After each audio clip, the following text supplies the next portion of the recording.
Id-dinosawri mill-ġdid f'Malta. Wara li s-sena li għaddiet il-produtturi tal-film Jurassic reġgħu għażlu lil pajjiżna biex jiffilmjaw ir-raba' sequel ta' Jurassic World b'xeni fil-baħar u fqiegħ il-baħar. Meta TVM News kien għal dan il-premier fl-Leicester Square Londra, l-atturi kollha fosthom il-protagonista tal-film Scarlett Johansson kif semmejtilha lil Malta għajnejha xelu. It was great. We had a wonderful time there. Got to bring the family along. Everybody had a mini vacation.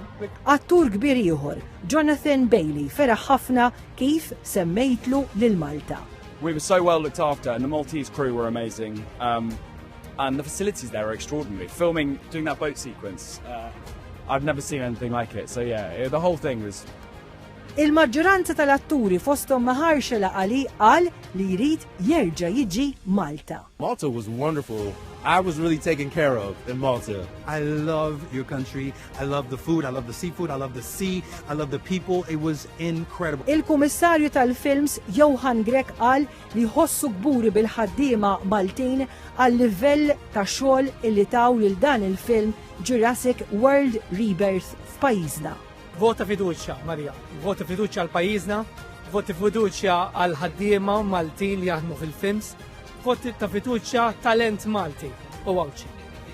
Ta' min jgħid, għattini darba innexxiena nġibu Jurassic World f'pajjiżna. Kliem ta' tifħir mid-direttur Gareth Edwards. It's a beautiful country. We came for the ocean, which felt like sacrilegious because Malta is such a beautiful island, and we never really pointed the camera at the island. We're always pointing it at the ocean. So I felt a bit guilty about that, but it's an amazing country to work in, yeah. TVM News tkellem ma' atturi kbar oħra fosthom Rupert Friend, Ed Skrine u wieħed mill-producers Patrick Crowley.